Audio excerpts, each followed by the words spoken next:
Nah, si X ini adalah anggota dari sekte penyembah Dajjal. Sekali lagi Bapak Ibu. Ya. Cerita ini terkait dengan keberadaan sekte penyembah Dajjal yang ada di kota Bandung.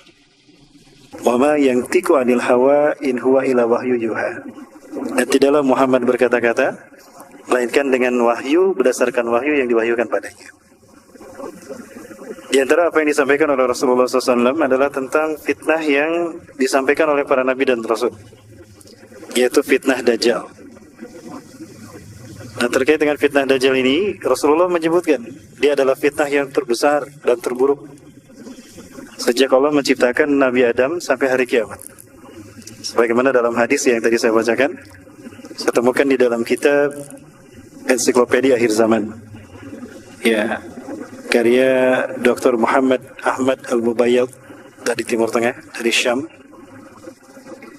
Beliau menukilkan hadis itu, di mana Rasulullah SAW menyatakan, "Ma baina khalqu Adama ila qiyamis fitnatun akbar minad Dajjal." Tidak ada satu fitnah pun sejak Allah, tidak ada sejak Allah menciptakan Nabi Adam sampai hari kiamat, satu fitnah yang lebih besar dari fitnah Dajjal. Walaqad anzalal anbiya wa rasulu anhu qaumahum. Dan sungguh para nabi dan rasul semuanya pernah menyampaikan kepada umatnya tentang bahaya fitnah ini. Kama anzaranu qaumahum anhu. Sebagaimana Nuh mengingatkan kaumnya tentang bahaya fitnah Dajjal ini. Nah, namun ada hal yang menarik terkait dengan hadis Rasulullah ini. Rasulullah SAW mengatakan ada satu hal terkait dengan Dajjal yang mana para nabi dan rasul tidak menyampaikannya. Artinya cuma Rasulullah yang menyampaikannya. Rasulullah SAW mengatakan, "Innahu a'war, wallahu laysa bi'awar." Sesungguhnya dia a'war dan Allah tidak a'war. Maksud dari kalimat ini menggunakan waw ataf antara dia yang a'war dan Allah yang tidak a'war. Innahu a'waru wallahu laysa bi'awar. Sesungguhnya dia pecak sebelah matanya dan Allah tidak pecak. Menggunakan waw ataf. Nah, menariknya Rasulullah SAW mengatakan dengan kalimat tadi, waw ataf di sini salah satu fungsinya selain dari menyambungkan dua kalimat menjadi satu atau dua subjek menjadi satu, itu juga bersifat mensejajarkan. Artinya bahwa akan ada sosok manusia di akhir zaman yang pecak sebelah mata kanannya dan dia mengaku Allah, sementara Allah kalian tidak pecak. Nah, maksudnya demikian. Ini salah satu takwil yang dikemukakan oleh salah seorang ulama dalam kitab hadisnya. Salah satunya adalah Imam Ibnu Katsir Al-Hafiz yang menukilkan hadis ini di dalam kitabnya An-Nihayah fil Fitan wal Malahib. Bapak Ibu rahmati Allah, salah satu hal yang juga diungkapkan terkait dengan Dajjal ini di dalam bukunya Muhammad Isa Daud, Dajjal akan muncul di segitiga bermuda, itu disebutkan bahwa keduanya pernah bertemu di segitiga bermuda. Yang menurut Muhammad Isa Daud dalam bukunya itu, bahwa di sana ada singgasana iblis yang terbuat dari cahaya, di mana 2/3-nya di bawah permukaan air, 1/3-nya di atas permukaan air. Qadarullah setelah Samiri tanda petik yang diyakini oleh beliau, salah satunya diduga kuat bahwa itu adalah Dajjal. Samiri ini sampai di segitiga bermuda dan dia bertemu dengan iblis yang ada di sana. Pertemuan itu disambut dengan sangat gembira oleh iblis yang di dalam salah satu kitab karya Ibnu Katsir disebutkan bernama Ajazil. Walaupun nama ini konon ada ulama menyebutnya Israiliyat. Bernama Ajazil. Nah, di dalam pertemuan itu ada 3 hal yang kemudian dibahas oleh mereka. Yang pertama, mereka bertekad untuk menghancurkan Islam dan kaum muslimin. Annahuma ya'taqidan ayyahdikal islama wa ummatah. Mereka berkeyakinan dan bertekad untuk menghancurkan Islam dan kaum muslimin. Yang kedua, kedua-duanya bertekad untuk memperburuk citra Allah di hadapan manusia dan mengatakan kalau Allah ini sudah tua renta, makanya banyak berbuat kesalahan. Nah, yang ketiga, menurut klaim mereka, kesepakatan mereka di dalam buku Muhammad Isa Daud ini, Dajjal akan muncul di segitiga bermuda. Dikatakan juga yang ketiga bahwa mereka akan menjadikan bangsa Yahudi sebagai bangsa pilihan. Bangsa pilihan mereka, bukannya umat Islam yang memiliki sifat-sifat buruk. Nah, tiga hal inilah yang kemudian mereka wujudkan melalui agen-agen mereka. Menarik dari apa yang disampaikan tadi oleh Muhammad Isa Daud, Bapak Ibu yang dirahmati Allah, saya mengkaji satu penjelasan di dalam tafsir Ibnu Katsir terkait dengan firman Allah surat Al-A'raf ayat ke-16. Yang ayat ini selalu menjadi kita rujukan, kita jadikan sebagai rujukan ketika kita membahas tentang propaganda iblis dan dajjal di muka bumi. Di dalam ayat ini yang Bapak Ibu saksikan terdapat dua kata atau dua frase yang saya garis bawahi, dua jumlah yang saya garis bawahi. Yang pertama kalimat aghwaytani. Yang pertama adalah kitab aghwaytani. Yang kedua kalimat siratal mustaqim. Ya. Nah, yang pertama di dalam ayat surat Al-A'raf ayat ke-16. Di sana ada kalimat A'udzubillahi minasyaitonirrajim. Qala, iblis berkata, "Fabima aghwaytani, karena engkau telah menghukum aku tersesat. Perbuatanku tidak mau sujud kepada Adam ketika engkau perintahkan kepadaku, engkau hukum sebagai kesesatanku, aku terima." Ya. Kemudian dia mengatakan, "La aqudanna lahum siratal mustaqim." Sungguh aku akan menghalangi manusia dari siratal mustaqim, siratal mustaqim, dari jalanmu yang lurus. Nah, di dalam ayat atau di dalam salah satu terjemahan yang digunakan oleh beberapa kitab terjemahan Quran hari ini, di sana tertulis kalimat terjemahan dari kalimat aghwaytani, yaitu menyesatkan aku. Dimana kalau kita baca dari awal, iblis menjawab, karena engkau telah menyesatkan aku. Nah, di sana ada kata-kata aghwaytani, menyesatkan aku. Terjemahan ini sekilas bagi saya pribadi ini terkesan ganjil. Karena perbuatan iblis atau iblis tersesat ada yang menyesatkan. Ya, sekali lagi iblis mengatakan, karena engkau telah menyesatkan aku. Dia mengatakan kepada seseorang yang dia telah menyesatkannya. Maka persepsi ini menganggap seolah-olah Allah yang menyesatkan iblis. Nah, ini terjemahan yang menurut saya harus kita perbaiki. Adapun terjemahan yang menurut saya pas adalah ada kalimat, karena engkau telah menghukum saya tersesat. Perbuatanku tidak mau sujud kepada Adam, engkau hukum sebagai kesesatanku, aku terima. Itu kata-kata iblis. Nah, lalu yang kedua, iblis mengatakan, la aqudanna lahum siratal mustaqim. Maka sungguh aku akan menyesatkan mereka dari jalanmu yang lurus. Nah, selama ini kalimat siratal mustaqim memang kita pahami jalan yang lurus. Dari segi bahasa memang itu artinya, tidak salah. Namun dari segi makna, dari segi istilah, apakah itu yang dimaksudkan Ajazil? Sepertinya bukan. Kalau coba kita lihat di dalam Quran surat Al-Imran ayat ke-51. Di dalam ayat itu Allah menjelaskan. Ayatnya Bapak Ibu bisa saksikan di slide. Allah berfirman, A'udzubillahi minasyaitonirrajim. Innallaha rabbi wa rabbukum fa'buduh. Sesungguhnya Allah adalah Tuhanku dan Tuhan kalian. Fa'buduh, maka sembahlah Dia. Hada siratum mustaqim. Inilah jalan yang lurus itu. Nah, berdasarkan ayat ini, kita bisa mendapatkan pemahaman bahwa siratal mustaqim itu adalah menjadikan Allah sebagai satu-satunya Tuhan yang disembah. Kembali kepada ayat Al-A'raf ke-16, surat Al-A'raf ayat ke-16, Allah berfirman mengutip kata-kata Ajazil, iblis. Qala, iblis berkata, fabima aghwaytani, karena engkau telah menghukum aku tersesat, la aqudanna lahum siratal mustaqim. Sungguh, nah di sana ada huruf lam taukid dan nun taukid sakilah. Sungguh aku akan menghalangi mereka dari jalanmu yang lurus. Nah, pertanyaannya, apa arti siratal mustaqim? Apakah maksud dari siratal mustaqim yang dikatakan Ajazil dalam ayat ini? Apakah itu berarti jalan yang lurus? Konkretnya seperti apa? Nah, kalau kita lihat di dalam Quran surat Ali Imran ayat ke-51, Allah menjelaskan arti siratal mustaqim. Di dalam ayat ini Allah berfirman, A'udzubillahi minasyaitonir rajim. Innallaha rabbi wa rabbukum fa'buduh. Sesungguhnya Allah adalah Tuhanku dan Tuhan kalian. Fa'buduh, maka sembahlah Dia. Hada siratum mustaqim. Inilah jalan yang lurus itu. Berdasarkan ayat ini juga ada kata-kata yang sama. Kalau kita buka surat Maryam ayat 36. Persis sama dengan ayat yang tadi, surat Ali Imran ayat 51. Di dalam surat Maryam ayat 36 Allah juga menyatakan, A'udzubillahi minasyaitonir rajim.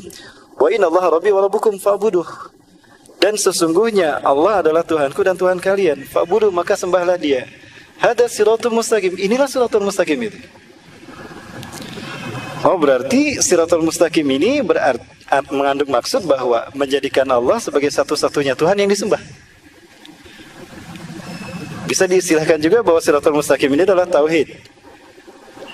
Berarti selama ini ketika kita sholat, kita meminta kepada Allah, ihdinas siratal mustaqim, tunjukkan aku ke dalam jalanmu yang lurus, maksudnya kepada tauhid. Bimbinglah kami ya Allah, agar kami senantiasa menjadikan Engkau sebagai satu-satunya Tuhan. Tidak mempersekutukan Engkau, dan tidak menjadikan sosok lain sebagai Tuhan. Jadi kalau begitu, apa maksud kata Ajazil ketika dia mengatakan, la aqudanna lahum siratal mustaqim, sungguh aku akan menghalangi mereka dari jalanmu yang lurus. Ya, bisa juga kita pahami berdasarkan ayat yang tadi bahwa aku akan menjadikan sosok lain yang disembah selain Engkau. Akan ada sosok lain yang akan disembah sebagai Tuhan selain daripada Engkau. Ini yang namanya metode munasabatil ayah. Metode memahami ayat dengan keterkaitan dengan ayat-ayat yang lain. Karena fungsi satu ayat Al-Quran adalah yubayyinu ba'du ba'dan. Saling menjelaskan yang satu dengan yang lainnya. Jadi Al-Quran ini adalah salah satu sistem makna.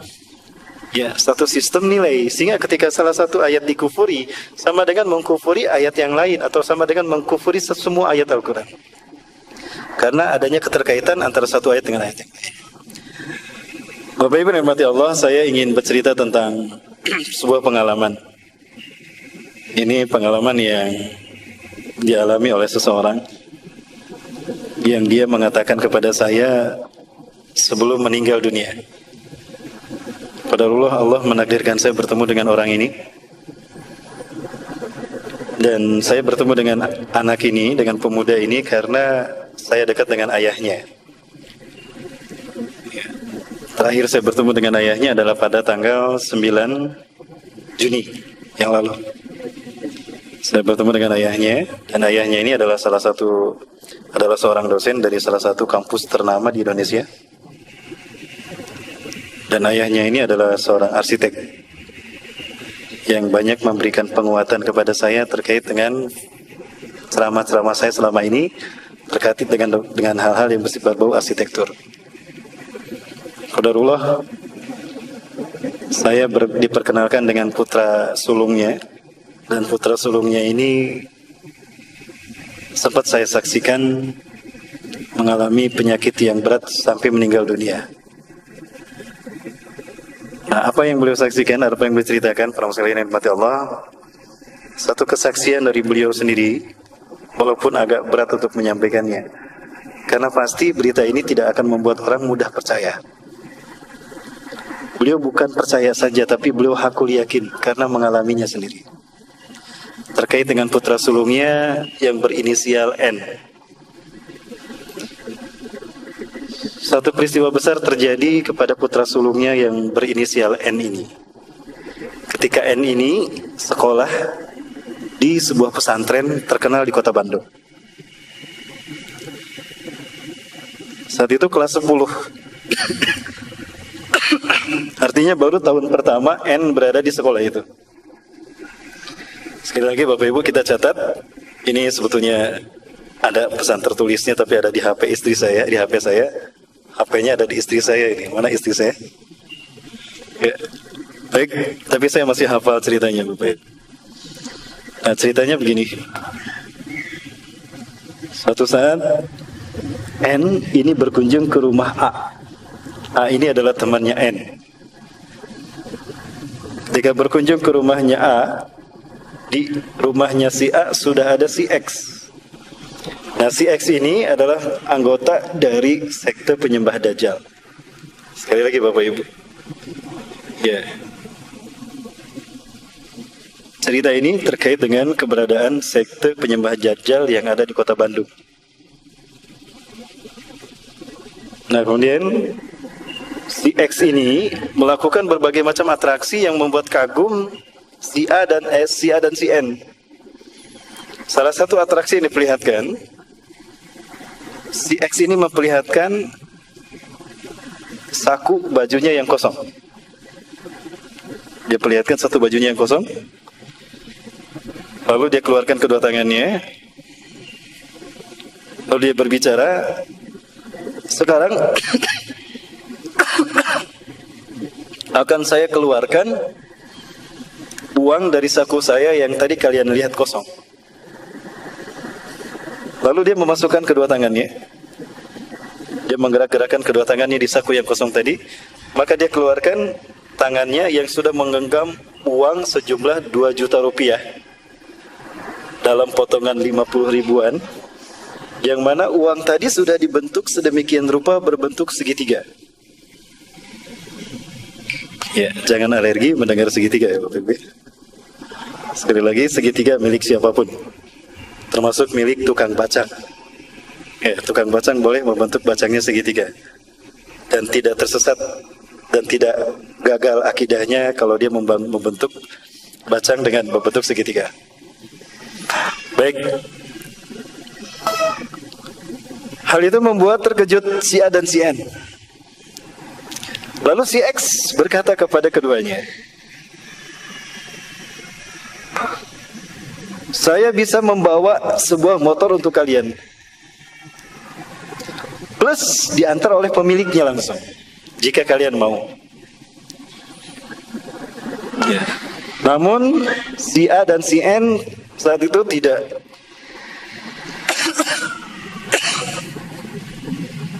menolak kepenasarannya, kalau tidak salah begitu. Maka kemudian datanglah orang tadi membawa motornya, dan ini motornya diberikan kepada si X. Itu terjadi. Nah, banyak hal dikemukakan oleh si X kepada si A dan si N yang membuat keduanya tertarik. Nah, lalu si X menawarkan kepada mereka berdua, aku bisa memberikan dan memperlihatkan sesuatu yang lebih daripada ini. Jika kalian sepakat, mari ikut aku akan pertemukan kalian dengan mereka. Nah, ajakan ini ditolak oleh si A, tapi si N menerimanya. Penasaran. Rasa penasaran yang ada dalam hati si N membuat si N tertarik dan ikut kepada si X. Tidak jauh dari pesantrennya ini. Ya, karena rumahnya ada di perumahan yang tidak jauh dari pesantren itu. Ini ceritanya begini para muslimin. Sekali lagi ya, ini saya sampaikan dari awal, kita mungkin tidak mudah percaya. Tapi demi Allah, orang ini cerita kepada saya langsung, dan saya minta izin kepada beliau untuk menceritakan kisah ini. Dan anaknya sebelum wafat, sebelum sakitnya ini bercerita juga. Dan dia bersumpah demi Allah. Bayangkan Bapak Ibu, ketika si N berada di pesantren sekalipun, tidak lantas dia selamat dari propaganda aliran-aliran sesat seperti ini, yang notabene terkait dengan fitnah Dajjal, yang intinya ingin menyesatkan manusia dari tauhid, dari siratal mustaqim. Nah, kemudian cerita berlanjut. Orang-orang di kiri kanan itu memegang tangan kanan dan tangan kiri si N. Lalu ritual itu dilanjutkan dengan ritual meminum darah aborsi. Nah, ini yang saya sampaikan. Cerita ini disampaikan oleh beberapa orang yang ex pengikut gerakan ini, yang dia sekarang masih hidup. Mereka masih hidup sekarang. Tapi saya yakin mereka dihantui oleh perasaan yang sama dengan apa yang dialami oleh si N. Lama si N berada dalam gerakan tadi, dia merasa berubah. Seolah ada kemampuan supranatural yang dimilikinya. Salah satunya, si N cerita kepada saya sebelum saya meruqyah dia. Ya. Kalau dia bisa mengetahui apa yang akan dilakukan oleh seseorang. Tidak jauh dari tempat kita ini, ada satu peristiwa di mana si N itu bisa mengetahui ada seorang pencuri yang akan mencuri ke sebuah toko di tempat itu. Maka saya berlari kencang. Dengan seketika saya berlari kencang dan sampailah saya menangkap tangan si pencuri tadi. Alhamdulillah pencuri itu tidak jadi mencuri. Tapi dia memegang pisau benda tajam yang lalu dia tusukkan ke tubuh saya. Saya kaget ketika saya menyaksikan tubuh saya kebal, tidak terkena. Walaupun ditusuk, tapi tusukan itu tidak mempan. Menusuk ke perut saya, tapi dia dicabut, kemudian normal kembali. Saya tidak percaya dengan apa yang saya alami, tapi itu yang terjadi. Maka dalam waktu singkat, si pencuri ini berjongkok dan meminta ampun kepada saya, kata si N. Orang-orang menyaksikan peristiwa itu, maka si N menyuruh pencuri tadi pergi. Lama berada di kelompok ini, si N gelisah dan dia merasakan tidak nyaman karena selalu dibuntuti. Hingga akhirnya si N meminta ingin keluar dari kelompok atau dari sekte ini. Dia berkata kepada jin yang selalu mengikutinya bahwa saya akan keluar dari kelompok ini, termasuk kepada si X. Lalu si X berkata, kamu tidak bisa keluar dari sekte ini kecuali kamu akan dibunuh oleh pengikut dari sekte ini. Apapun risikonya, saya akan tetap keluar. Kamu bisa keluar tanpa dibunuh. Bagaimana caranya? Pakai kalung salib ini. Maka dipakailah kalung salib tadi, dan dia menyatakan keluar dari kelompok tadi. Lalu Bapak sekalian, kalung salib ini pun dipakai ketika si N ini sekolah di pesantren itu.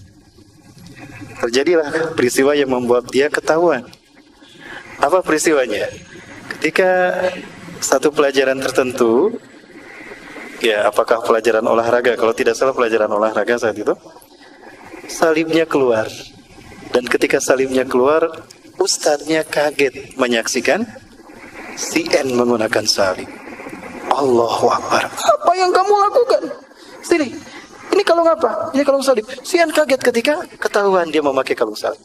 Maka dipanggillah orang tuanya, dan itu dianggap sebagai sebuah kenakalan. Nah, orang tuanya ini adalah teman saya, yang tadi dikatakan dosen salah satu universitas ternama di Kota Bandung, dan ini seorang arsitek. Maka diperingatkan dan dikasih teguran, si N masih bisa sekolah di pesantren ini. Barulah para sekalian berjalan demi waktu berjalan terus. Dia pun lulus dari dari pesantren ini. Dan dia kuliah di ITB. Barulah Allah berhasil memberikan hidayah. Maksudnya Allah memberikan hidayah padanya, dan dia berhasil melalui peristiwa-peristiwa. Ringkas cerita, si N ini mengalami sakit parah. Di sela-sela sakit parahnya inilah dia terus terang kepada ayahnya tentang apa yang terjadi. Ketika dia terus terang, dia takut merundukkan pandangannya. Kenapa? Ada sesuatu mengawasi saya. Sesuatu mengawasi saya di jendela, takut. Seekor kelelawar besar. Ayahnya ketika melihat, aku tidak melihat apapun, kata ayahnya. Tapi saat itu ayahnya cerita bahwa di situ merasakan aura yang tidak sedap di ruangan itu. Maka aku, kata ayahnya, maka saya memegang ubun-ubun anakku ini dan aku meruqyahnya. Aku membaca ayat kursi dan trikul, Qul huwallahu ahad, Qul a'udzu birabbil falaq, dan Qul a'udzu birabbin nas. Alhamdulillah dia bisa kembali tenang, lalu dia cerita. Dan inilah yang dia ceritakan Bapak Ibu. Kisah kalau dia pernah mengikuti sekte penyembah Dajjal yang kerap kali melakukan ritual rutin, yang satu ritualnya adalah meminum darah aborsi. Yang cerita seperti ini bukan satu orang, kepada saya pribadi, demi Allah. Dan saya bisa mempertemukan Bapak dengan orang lain yang sempat bercerita pada saya. Sekarang orang ini sudah hijrah, sekarang bersama-sama kami, bahkan beliau menjadi pemimpin sebuah kajian majelis taklim di Kota Bandung. Bapak Ibu rahmati Allah, ini adalah satu cerita dari sekian banyak orang yang menjadi korban dari peristiwa ini. Ya. Saya sempat dipanggil oleh ayahnya untuk meruqyah si N ini. Saya meluknya si N, lalu si N cerita pada saya bertanya pada saya tentang Dajjal, tentang Yesus Kristus, tentang abang Kristen, dan tentang fitnah Dajjal. Saya banyak cerita kepada dia dan saya tidak menyangka kalau itu pertemuan yang terakhir. Tidak lama penyakitnya makin parah dan sampai berita kepada saya kalau beliau meninggal dunia. N ini meninggal dunia. Cerita ini menjadi satu bukti yang kuat, testimoni yang kuat bahwa Dajjal dengan fitnahnya itu ada. Intinya ini merupakan sebuah invasi ideologi yang mengancam siapapun, terutama kita umat Islam. Mobil khusus kepada anak-anak remaja.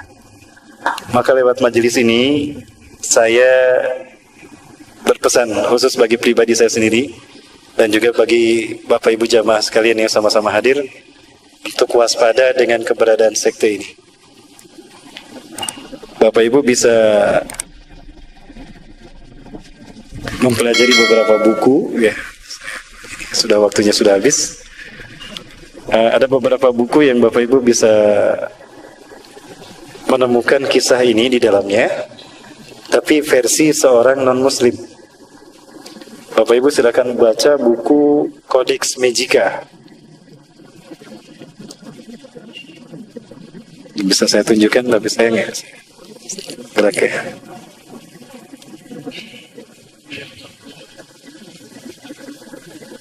Di dalam buku ini Bapak Ibu bisa menemukan cerita persis seperti apa yang saya sampaikan, tapi versi mereka dari seluruh dunia, Bapak Ibu. Bukunya yang ini. Maka Bapak Ibu akan menemukan keberadaan sekte ini dalam ruang lingkup yang lebih luas. Bukan hanya orang-orang Islam, tapi di dalamnya terdapat orang-orang non-Muslim yang lebih banyak. Bahkan Bapak Ibu akan kaget, kita akan kaget melihat bahwa ternyata di antara mereka yang menjadi bagian dari sekte ini adalah para pemimpin negara di seluruh dunia, para elit global, para bankir dunia dari Yahudi, bahkan pejabat-pejabat penting di seluruh dunia. Dan saya mendapati hal ini ada di Indonesia. Ya, ini yang membuat saya kaget. Ini fakta bahwa sistem mereka sudah ada di Indonesia, hatta di kota Bandung, Bapak. Korbannya tadi CN ini. Mudah-mudahan ini menjadi pelajaran berharga bagi kita semua, Bapak sekalian, dan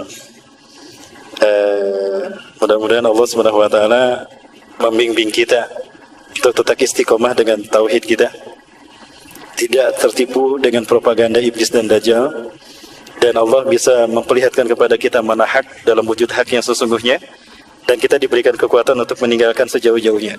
Dan kita berharap juga Allah memperlihatkan pada kita kebatilan dalam wujud kebatilan yang sesungguhnya, dan Allah memberikan pada kita kekuatan untuk menjauhinya sejauh-jauhnya.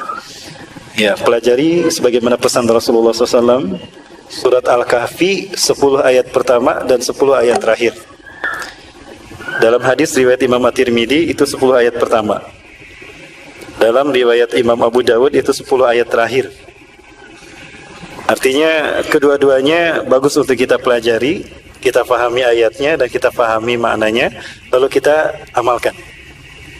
10 ayat pertama surat Al-Kahfi ini terkait dengan fitnah Dajjal tempo dulu. Dan kalau kita pelajari makna 10 ayat terakhir surat Al-Kahfi, ini akan terkait dengan fitnah-fitnah Dajjal di zaman kita. Ya, saya tutup dengan hadis Rasulullah SAW. Beliau bersabda, Man qara'a asra ayatin min awali suratil kahfi usima anid dajjal. Barang siapa yang membaca, tentunya memahami dan mengamalkan 10 ayat pertama surat Al-Kahfi, dalam riwayat Abu Daud 10 ayat terakhir, usima anid dajjal, dia akan dilindungi, akan terlindung dari fitnah dajjal. Mudah-mudahan 20 ayat dari surat Al-Kahfi yang kita pelajari tadi akan membukakan mata batin kita, mata hati kita dan mata pikir kita untuk melihat mana fitnah Dajjal yang ada di sekitar kita. Mudah-mudahan dengan hal itu kita terhindar dari fitnah Dajjal dan kita pun akan terhindar dari Dajjalnya itu sendiri. Demikian barangkali dapat saya sampaikan, lebih dan kurangnya mohon maaf. Yang benar dari Allah, yang salah dari kedapan saya pribadi dan saya beristighfar pada astagfirullahalazim.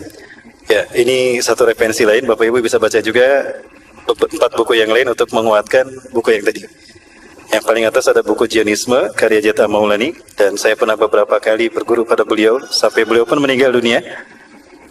Yang di sebelah sini ya,